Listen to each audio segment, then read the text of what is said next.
Men, and I use the term in a manly way again today. Crusty, Musty, and Rusty. This will be the last video in this series. I put the top end together off camera. You know, nothing too unusual went on in there. The heads do have 4 new hardener valve seats in them. The pistons were bored 40 over. Not too much went on with that. I'm going to talk about a couple of things, and I'm going to fall short of saying I fucked up. We're going to talk about a couple of things that, let's just say, I could have done differently. The first thing is right here. When I cut down the width of the spacer that goes behind this snap ring, one of the things I did was I put a chamfer on this inside edge to help the seal go in easier. And I was a little over enthusiastic, let's say, with the chamfer, and I ended up taking off almost 1/3 of the width of this spacer with the chamfer. So when I went to put the seal in, it wouldn't stay put. There wasn't enough meat left for it to grab everything. And oh good Lord, that was a bummer. I of course had to take the spacer out, and I think I commented when I was putting it together, the only way to get the spacer out was to separate the crankcase halves and drive it out from the back side as you're pushing the bearing out. And I had already put the top end together and the seal was on. There was no way I was going to do that, so I made this tool. Listen to that, huh? In tune.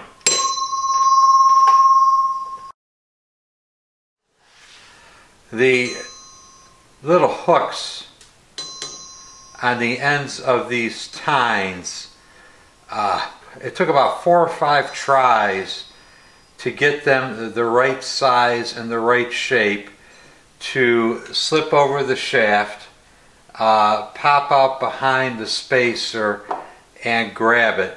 Several attempts were made at that until I got it right. Really going to be a handy tool in the future. One of the things I have not delved into to any great degree is heat treating and hardening. And I really need to temper these. There's not a lot of meat on these things, and they need to be tougher than they are. They need to be hardened and tempered.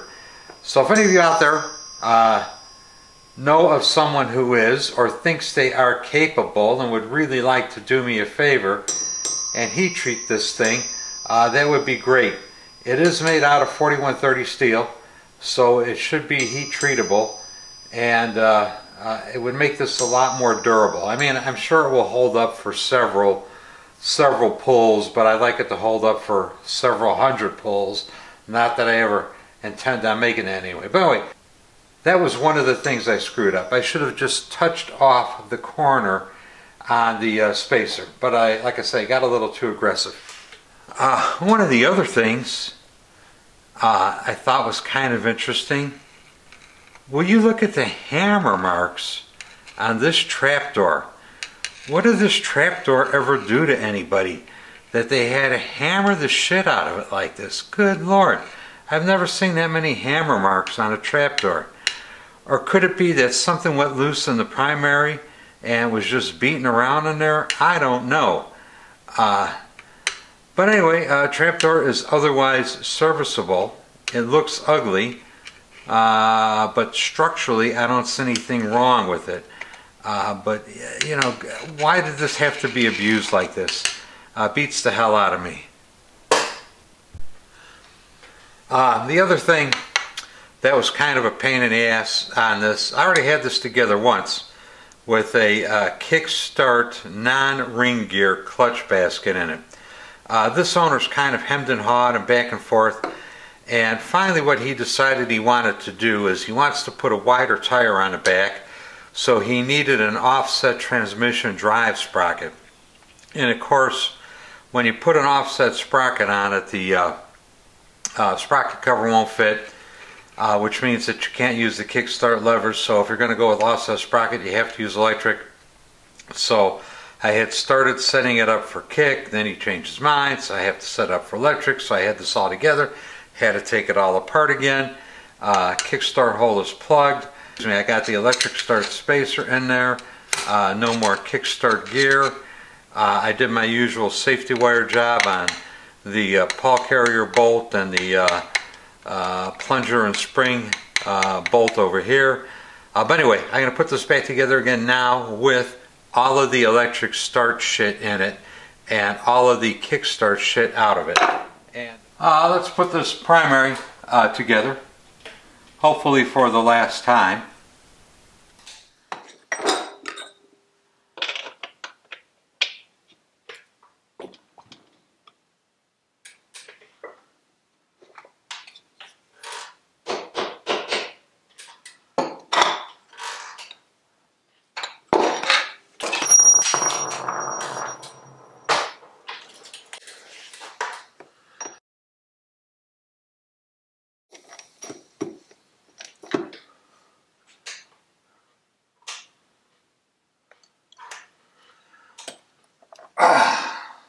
Fucking thing's kind of heavy, you know.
Alright, and that's just about that. Alright, let's talk briefly about another thing I could have done differently. This is the clutch hub nut that goes on the, the stub clutch shaft, clutch gear. Look at this thing. It's been beaten on with a hammer and chisel so many times you can't count. Professionally, I just can't leave this. So I had another one. Brand fucking new. You'd think this would be a no-brainer, wouldn't you? Apparently, and it was out of the package, so I don't know whose it was, but it was in my stash of oddball leftover parts, and this one is brand new. Never been off, never been on. You think, throw this one away? Put this one on. What could be the problem? Apparently this is one of them Chinese imports, one of them import parts, and apparently their thread gauge, they used the metric thread gauge instead of the SAE thread gauge, and the threads did not quite want to line up. It was difficult to start. I could get it on maybe a thread and it would bind up. I put this one on, goes off and on easy. I had some spare transmissions laying around. I put this one off and on the spare transmissions. I put this one off and on, you know, the trans and Crusty and Musty goes on no problem. The brandy ass new one would not go on Crusty Musty, and it would not go on any of my spare transmissions. Ay, ay, ay. Well, you know, I want to get this thing done. You know, I can't order parts one part at a time, wait for 4 days to show up, put stuff together, you know, wait, put stuff together until I run into another thing that doesn't fit right, order another one. So anyway, what I ended up doing was I have a technique wherein I put a little gob of valve grinding compound in the threads and then just start working it, and eventually it goes on. What I could have done differently was test the fit of this thing much earlier in the process. You know, the trans is in the bike. I didn't want to do the valve grinding thing on a trans that was assembled in the bike. Well, I keep saying in the bike, in the engine. So I did the valve grinding thing on one of the spare transes I have laying around. And lo and behold, after lapping this, I bet this was a 2-hour process figuring out that the threads on this thing were fucked and getting it to work. But anyway, after dicking the dog for an hour and a half or 2 hours, I finally got it to be where it needed to be. And now, it should thread on with my fingertips. Ay, ay, ay. You know, I don't get why these people can't make parts correctly. You know, this is a simple thing. I don't know what the pitch is off of this nut. It's probably like an inch 18, maybe, I don't know. But, you know, Jesus Christ. Get a thread gauge, get a shaft, do a test fit before you put it in a package and ship it out the door. Probably 2 hours I fuck with this before I got it to fit the way I like it. Alright, I got my locks in place over here and over here. So let's tighten this up so we could wrap this project up finally.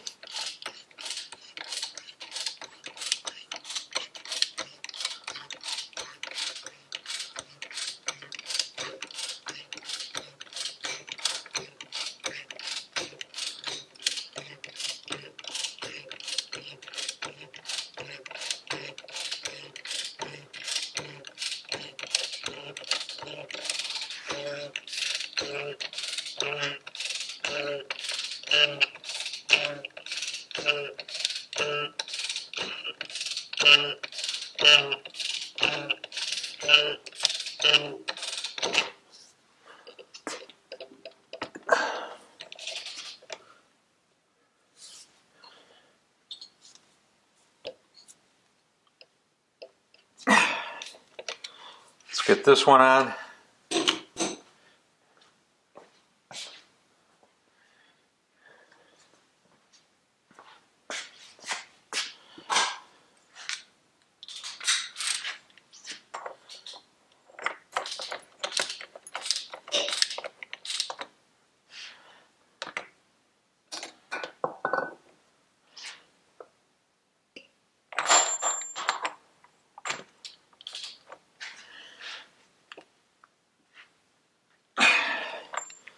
Yeah, maybe I'll put a torque wrench on it today.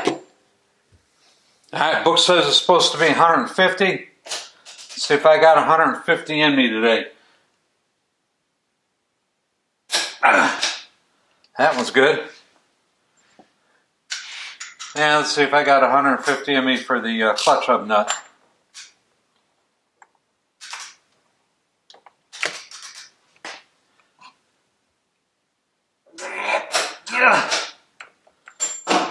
That's good. Alright, that's done.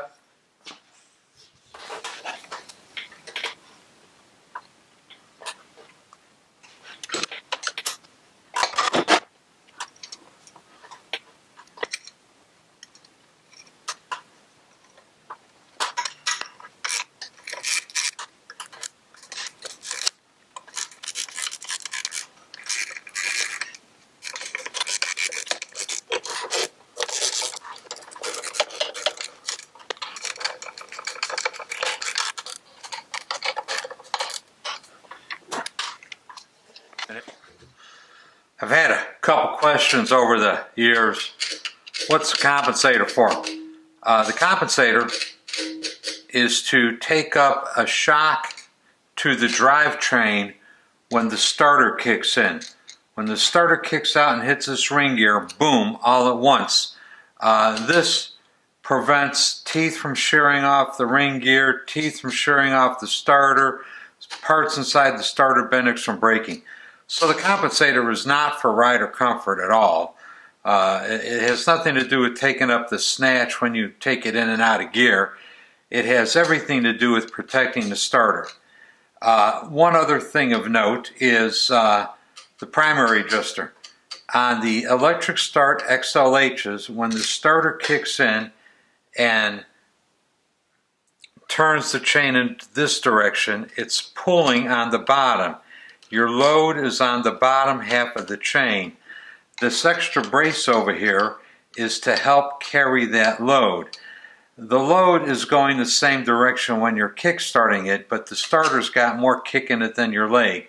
So the XLCH with the kickstart does not have this extra strap on it to support the primary chain.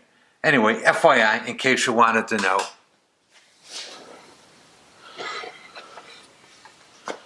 Alright, we're just about ready to put a fork in it because it's almost done.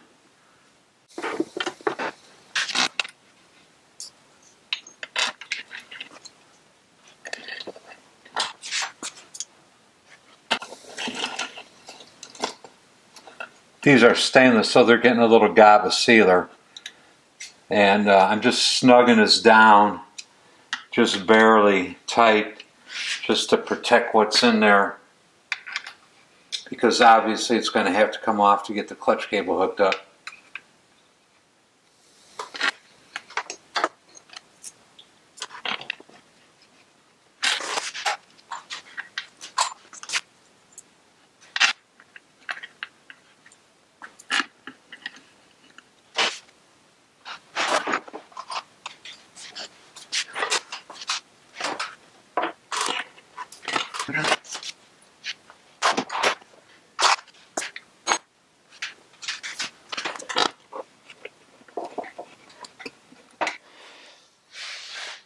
These are the last parts I'm going to attach to this engine.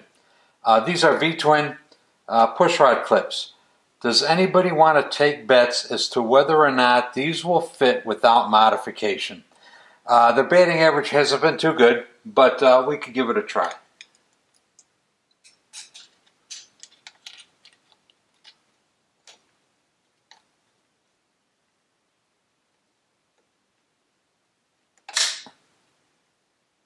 First one's in.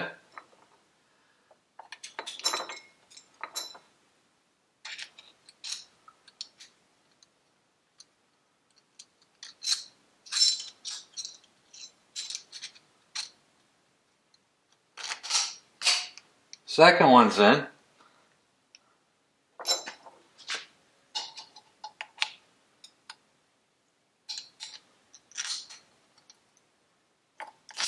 Wow, third one's in.